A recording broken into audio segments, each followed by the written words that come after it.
Ashama akanti odokkodati jaallattoota bulloon sartii manta armadura hayyoota gaafif deebii gochuuti kuusaa garaagaraa isin biraan gahaan keenya ni yaadatama. Har'ammoo mana obbo Asheetuu ayyaana sababeeffachuudhaan mana isaa jirraa. Obbo Asheetuu baga ayyaana gaggeessan. Baga walumaan Ayyaanni maal fakkaata? ayyaanni baay'ee gaariidha. Homaan jedhu waan tokko tokko qaala'insa jireenyaa irratti wantoonni tokko tokko wantoonni daddabalanii kiisiin nama hubanii jiru. Haa ta'uutii ilma sirbataa jenneetiin eegna. Kanarraan kanatti gaariidha. Hayyee addisiifan baga ayyaana geesse. Ayyaanni maal fakkaata? Akkamii qaala'insa jireenyaa kanarratti kiisii isaa miidhamuu isin koomachaa jira? Dirqama ayyaanni garuu. Hayyee dirqama gaazexaatiinis akkuma ilaallu qaaleera handaaqqoonis re'eenis qaaleera. Egaa obbo Asheetuun amma mana horatanii jirtu. Artistiidhas beeksisa garaagaraatis ni hojjettu. Egaa amma maatii horatanii jirtu manni keessan guutuudha. Baga nama kana taatee isiniin jenna. Obbo Asheetuun maatii horatanii jiru. Bara kam fuudhan laata? Kan fuune bara 1996. Barri jaalala keessanii sana dura akkam ture? Yeroo sanitti baay'ee ture. Baay'ee gaarii ture. Yeroo sanitti yeroo keenya sanitti waan nuti akka ammaa kana hin taane baay'ee gaarii ture. Baay'ee gaariidha. Obbo Asheetuun qoosaa garaagaraas nama qoosudha. Beeksisa garaagaraas nama hojjetudha. Nama aartitii jechuudha walumaa galatti. Obbo Asheetuun koomeedii tokko hojjettanii jirtanii jedhu. Koomeediin kun kana duras akka gurra keenya qaqqabe yoo jedhu akka gurra uummataa qaqqabe quba qabna. Gara fuula duraatti hoo maal yaaddan laata? Waan haaraa qabattanii dhufaa jirtu? Akkuma turetti hojjechaa turre. Haaluma mana kiyya kanaa faana hojjannee koomeedii tokko. Akkasii amma yeroo gabaabaa keessatti qilleensarra ni oolla jenneetuma ni oolchina jenneetuma yaadnu rabbiin nu gargaara. Addisiifan isinuma jajjabeessaa jirti jechuudha. Sirriitti malee. Hagam duuba jirtu jajjabeessaa jirtu aartii hojjechaa jira amma gara aartiittis makamee akkam deeggarsi isin aartii irratti godhaafii jirtan? Ayyaanaan deeggara. Sagalees jalaa qabda. Jalaa isin jettan lakkiin jettan. Hayyee gaariidha. Obbo Asheetuun kana dura hojjettanii jirtu koomeediidha. Mee koomeedii san waa tokko irraa nu jedhaati. Booda immoo kutaa lammaffaa keenyatti muuziqaa isaa guutuu waliin akka dhaggeeffattoota keenyaaf qopheessitan abdii isinirraa qabna. Amma mee mata duree isaa qofa waan tokko irraa nuuf jedhaa. Isaa garuu koomeedii qofa miti kan hojjannee muuziqaa sadiin qaba. Isas hojjannee gurra uummataatiin ga'e isa tokko ilaali odaa gubbaan gaaddisaa jalluu magariisaa akka mukaa miti damee bal'ataa uummanni Oromoo jalatti irreeffataa kan jedhu sirba gootudha. Tokko ta'e eegi daangaa ormi sobeetoo nu saama dhawee bitii seeni jaakkaa kan jedhu sirba gooti. Reefu karaa ija koo dhuftanii akkasii sirboota kana sadeen YouTube irratti kan jira odaa karaa reefu karaa ija koo dhuftanii abbaa qeerroon tokkin oromtichaa kan jedhu hin jira YouTube irra. Akkasumas immoo ilaali odaa gubbaan gaaddisaa jalluu magariisaa akka mukaa miti damee bal'ataa uummanni Oromoo jalatti irreeffataa ati nu jabeessi ayyaana abbaa gadaa ijoollee Oromoo kaa gammada afaan keenyaan boonnaan barbaannu gandaa kan jedhus YouTube irra jira. Koomeediin amma hojjadhe immoo shiifaan hojjenne akkasii jechuudha. Gaariidha. Sirboonni isaa hundi isaa YouTube irra jira jechuudha. Akka seentanii share, subscribe, like akka gootaniif abdii isinirraa qabna. Egaa obbo Asheetuun aartii walakkaa jirtu jechuudha. Gara fuula duraatti maalirra jirtu laata? Maal gumaachuudhaaf qophooftanii jirtu kana? Ani karaa fuula duraatti kan hojjechuu barbaadu weellurraa gara beeksisaatti duruma gale waggaa lamaan duran gale beeksisa nan yaala koomeedii diraamaa afaan koomeedii filmii garaagaraallee yaalaan jira.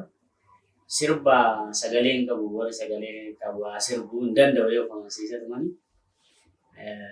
yoo weellisuu weellistoonni ana caalaa sagalee isaanii kiiloree baasuu danda'an hin jiru.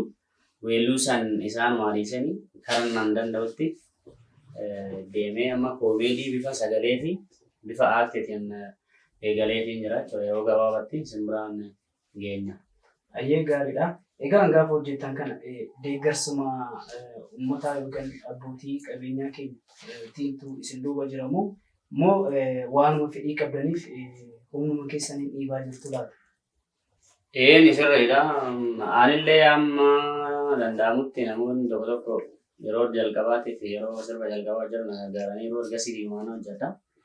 Moor sagantaa garaagaraa beeksisa garaagaraa waan hojjedhuu fi akkasuma wanna ittiin hojjedhu isin rakkanne fiigichoodhumaan wallaassoodhumaan hojjanneetu hojii dhuunfaa keenyattis aartis hojjechaan ture jechuudha waggaa lamaan dura. Waggaa lamaanas immoo rispoosara nuu ta'a maaloo jennee yoo dhannee gaafanne borkoottoodhaan innanna. Amma birrii 400 bitaan rispoosara 20 yookaan 30 naa kenna achi deebi'a. Ishiin 400 bitatu sun narraa ciccittee maasaan jedhu aleeffachuudhaan waggaa lamaasii kana ofuma keenya hojjadhee gara fuulduraatitti kiyyumaan hojjechuudhaan amma gara aartiititti bara kana deebi'ee koomeedii kanas kiyyumaan hojjadhee jechuudha. Lammata rispoosaraan gaafadhu kan jedhu ofuma kiyyaaf waadaa ofii galee jira. Maali abbootuma qabeenyaa Oromootu aartiin jaalladhu moo irrumatti hirmaachuun jaalladhu moo isaan si keenyaniitu maatiin uffata kan keenya akkam seete kanas ta'ee sani dubbiin marqaa. Marqaayi yoo tursiiste hin qorraas hin nyaachisu. Yoo aartii nyaatte immoo si guba. Waanuma hundarrattuu kana jechuudha.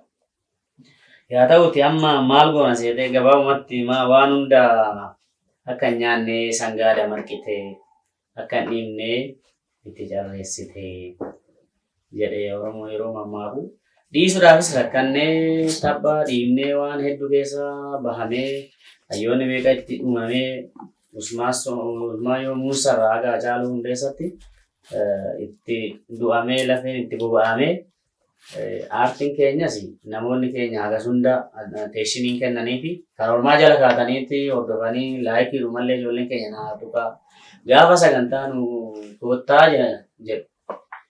Garuu yoo dhageessan akkuma isinis beektan nama miliyoona 60 nama 3 fa'aa 4 fa'aatu wambareera ta'a.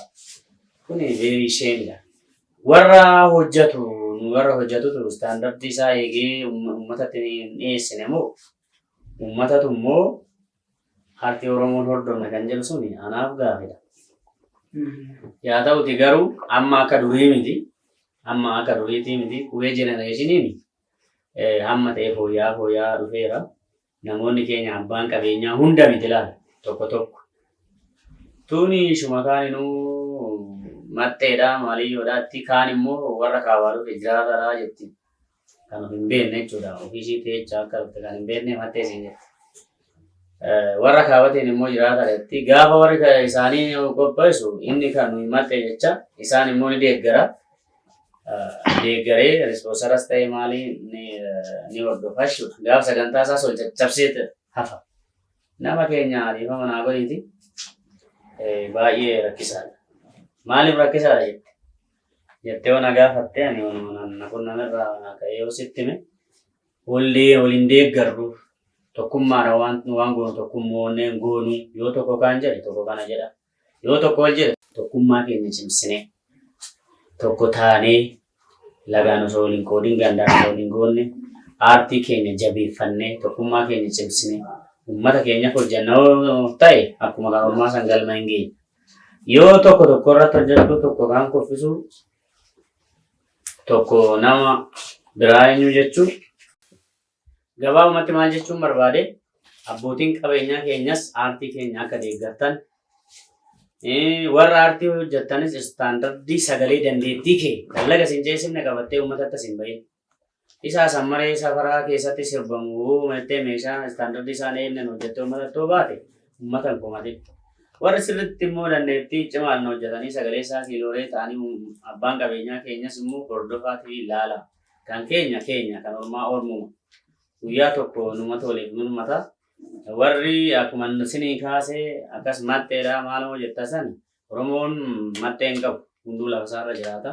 Akkasitti nu hubadhaatoo warra akkasii deeggaraa aartii Oromoos deeggaraa jechoota akkasii badaa fokkisaa akkasii kana of keessaa baasaa jedheen dhaamsa isinii dabarsa. Godoo gongorras jiraate immoo nuuf galchaa asumaan isin jenna. Ofoolii siifan ati sirbichuudha. Komadii tokko isa faana hojjette. Nama diraamaa tokko ilmoo namaan ta'edha. Gara fuula duraatti hoo? Gara fuula duraatti itti yaadaa jira. Maal hojjechuu feetan? Komadii dhumaa fi diraamaa hojjechuu fennirra. Itti yaada kennu. Jabaadhaa oolmaa duuba jirtu jechuudha. Turumbullee siin jedhu yeroo baay'ee. Kuni maqaa hiriyoonni si baasan moo maqaadhuma hojii keetiitti laata? Maqaadhuma asheetu yookaan turumbullee. Gara mana keessaniitti nu affeeruu keessaniif guddaa galatoomaa. Isin jaalannaa isin kabajnaa isin hin jennu. Waan tokko asumaan dabarfadhu. Dabarfadhaa. Anis turumbullee promooshinii naan jedhanii dhaabbanni keenya turumbullee promoshiniin yeroo gabaabaa keessatti hundaa'ee yeroo ammaan kana ammoo nama Itoophiyaa irraa yookaan Afrikaa irraa naannoo Keeniyaa keessatti namni tokko hin jiramatti fakkaate nagahoo waliidhaan hojii promooshinii, hojii beeksisaa akkasumas hojii baankii garaagaraa, hojii piroodaakshinoota garaagaraa wajjin hojjechuudhaaf waliigallee etiin jirra. Nagahoo waliin gara fuulduraatti promooshinii kam irrattuun hordofaatii nagahoo immoo suura wajjin ka'uu qofa osoo hin taane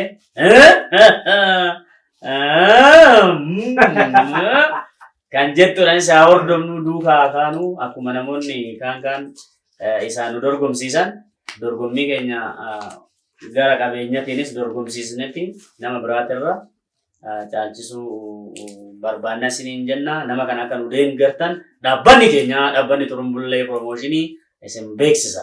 Dhaabbata keenya nu argachuu barbaadan iddoon nu itti argamnu naannoo Jamoo Dabalee Labuu jedhamee kan beekamu kara poostaa meetira 200 irratti gootatii biirootti nagahoos dubbisuu ni dandeessa.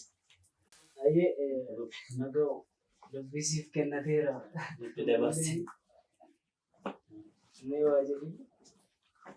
Tole asumaan innis turumbullee isa wajjin wal baruuf baay'een itti gammada. Akkasumallee immoo maatii isaa bira dhufee ayyaana haala kanaan dabarsuuf baay'ee natti tolee jira. Kanaaf nama jabaadha, nama cimaadha amma argee jirutti waan ta'eef isa wajjin wal argachuun kee gabaabatti baay'ee natti tolaa jechuudha. Kanaan booda akkana